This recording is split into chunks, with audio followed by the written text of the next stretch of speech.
वसई विरार शहरामध्ये गेले 4 ते 5 दिवसापासून मुसळधार पाऊस होत असतो, त्यामुळे आज मनसेने महानगरपालिकेतील तिरडी मोर्चा काढण्यात आला आहे आणि नेमकं अविनाश जाधव या मोर्चामध्ये सामील होते आणि आयुक्तांबरोबर त्यांची भेट झाली आहे। काय नेमकं सर काय म्हणतील, आयुक्तांबरोबर आपली भेट झाली आहे, काय म्हणतील? आयुक्तांना जी परिस्थिती आहे ती आम्ही आता सांगितलेली आहे।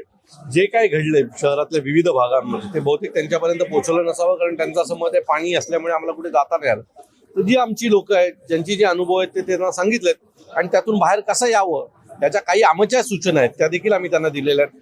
आता अपेक्षित आहे की आता 15 दिवस पाऊस उघडलेला आहे, त्या 15 दिवसात काहीतरी उत्तम होईल आणि पुढच्या वेळेला जेव्हा पाऊस होईल त्यावेळेला अशी कुठली परिस्थिती राहणार नक्की। आयुक्त इकडे नवीन पदभार स्वीकारल्यानंतर आयुक्तांनी हे सांगितलेलं का आम्ही सगळेच नाले 100% नाले साफ झाले नाहीत म्हणून अशी परिस्थिती आहे आणि नाले साफही झाले नाहीत, नाले उघडेही झाले नाहीत, कारण अनेक 15 मीटरचे नाले तिथे अतिक्रमण होऊन 15 फुटाचे झालेले आहेत, 15 मीटरवरून। तर जर ते नालेच मोठे झाले नाहीत तर कायमस्वरूपी हा पाण्याचा प्रश्न प्रत्येक पावसाळ्यात वसई विरार असंच भरेल।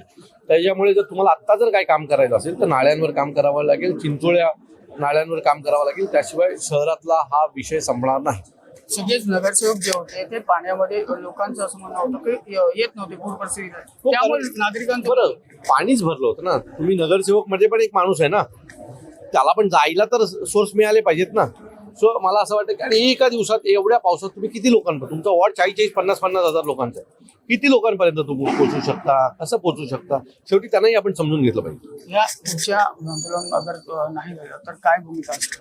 तुम्ही पाहाल प्रत्यक्षात काय भूमिका असेल आमची। नक्कीच अविनाश जाधव यांनी असं या सगळ्यामध्ये असं म्हटलं आहे का पुढची भूमिका आमची काय असेल ते तुम्ही पाहू शकता। महेश गोयल, लोकशाही मराठी, विरार।